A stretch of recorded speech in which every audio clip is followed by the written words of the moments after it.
요한은 소아시아의 7교회에 보내는 메시아를 통해 모든 시대의 교회들이 심판의 주로 오실 예수님을 기다리면서 어떤 삶을 살아갈 것인가를 교훈하고 있는데, 이제 마지막으로 라오디게아 교회에 보내는 편지를 기록하고 있는 것이 오늘 본문의 내용입니다. 라오디게아는 필라델비아 동남쪽 약 72km에 위치하고 있으며 맞은편에는 히에리폴리와 골로새가 있다고 합니다. 라오디게아는 당시 부르기아의 수도로서 안티오쿠스 2세가 그의 아내의 이름을 따서 세운 도시라고 합니다. 소아시아의 내륙과 바다로 나아가는 관문이 에베소를 연결하는 교통의 요충지였기 때문에 무역과 은행이 발달했으며 의학과 의료 공업의 본산지이기도 했으며, 이 도시의 시민들은 매우 부유하게 살았으며 자유분방한 사회 분위기를 가지고 있었다고 합니다.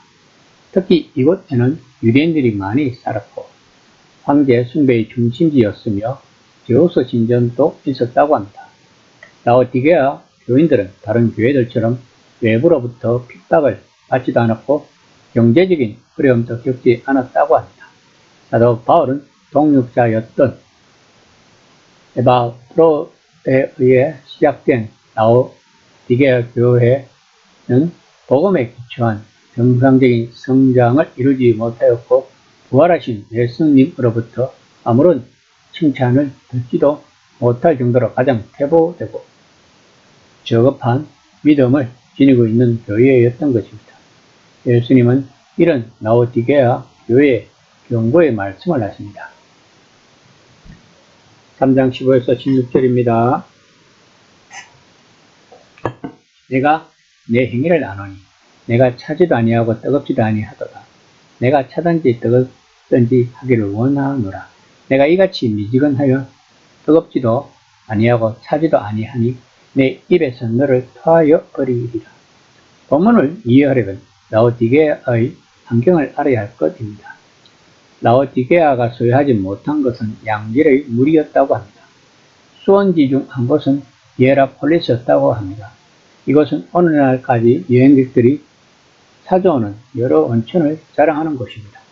1세기의 사람들은 계곡 중앙에서 7, 8km 떨어진 라오디게아까지 이 물을 끌어오기 위해 송수로를 건설했다고 합니다.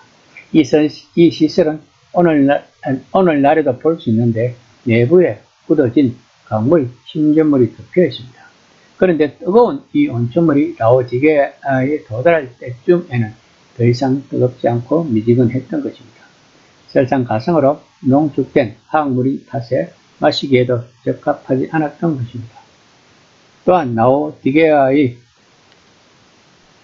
남동쪽에 위치한 골로새는 눈 덮인 피드모스 산에서 흘러내리는 훌륭한 물 공급원이 있었다고 합니다. 빠르게 흐르는 거의 알프스급 품질의 차가운 시냇물이었다고 합니다. 하지만 18km 떨어진 라오디게아에 닿을 때쯤에는 터키의 일상적 더위로 인해 이 물 역시 미지근해졌던 것입니다. 라오디게아의 이런 독특한 특징이 7편지 중 가장 유명한 한 부분을 구성하는 것입니다.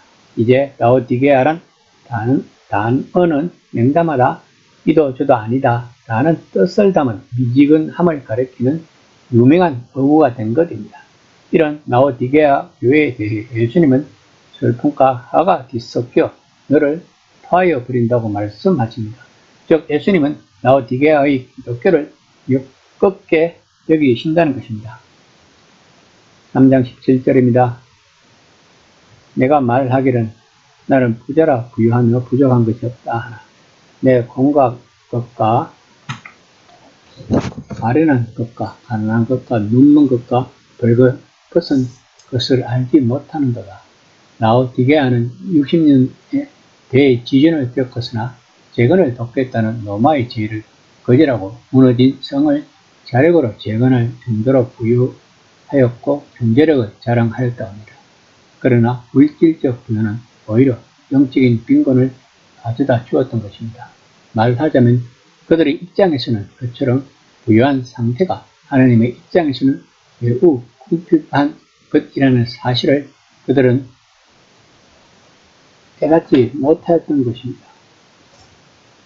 본질에서 예수님은 요한을 통해 그들이 깨닫지 못한 것들을 말씀하시는 것입니다. 이처럼 등 따숩고 배 부르면 하나님을 찾지 않는 것이 인간들의 습성인 것입니다. 그러므로 우리들에게 고난이 닥쳐오면 하나님과의 깊은 교제를 할 수 있는 좋은 기회라고 생각하고 그 고난을 담대히 헤쳐나가야 할 것입니다. 3장 18절입니다. 내가 너를 구원하노니 내게서 불로 연단한 금을 사서 부요하게 하고 흰 옷을 사서 입어 벌거벗은 수치를 보이지 않게 하고 안약을 사서 눈에 발라보게 하라. 예수님은 라오디게아 교회의 실상을 좀 더 구체적으로 말씀하십니다. 그들은 가난하고 눈멀고 벌거벗었다는 것입니다. 그들은 예수님만이 주실 수 있는 금이 필요하다는 것입니다. 그들은 예수님만이 제공하실 수 있는 고급 옷, 즉 그 지역에서 인기 있던 검은 옷이 아니라 흰 옷이 필요하다는 것입니다. 라오디게아 지역 농부들은 특이한 흑양 품종을 개발했는데 그 양모가 엄청난 고급품이었다고 합니다. 그러나 예수님은 갓 세례를 받은 사람들이 새로운 거룩한 삶에 헌신되었음을 알리며 흰 옷을 입었음을 상기하라는 것입니다. 또한 그들은 새로운 종류의 안녕고가 필요하다는 것입니다. 라오디게아는 훌륭한 의술 학교로 유명했다고 합니다. 특히 안과, 눈 치료 전문이었다고 합니다. 그러므로 인기가 있는 프리기아 안약을 구하기가 좋은 곳이었다고 합니다. 그러나 예수님은 새로운 종류의 안녕고가 필요하다고 말씀하시고 있습니다. 프리기아의 명물도 그 지역과 사람들의 영적 눈먼을 치료하지 못한다는 것입니다. 그러나 19절에서 이런 라오디게아 교회이지만 주님께서는 끝까지 참고 자비를 베푸시며 회개할 기회를 주실 뿐만 아니라 사랑으로 책망하고 징계하신다고 말씀하십니다.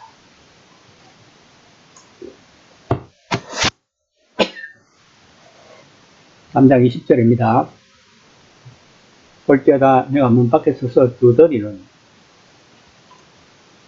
누구든지 내 음성을 듣고 문을 열면 내가 그에게 들어가 그와 더불어 먹고 그는 나와 더불어 먹으리라.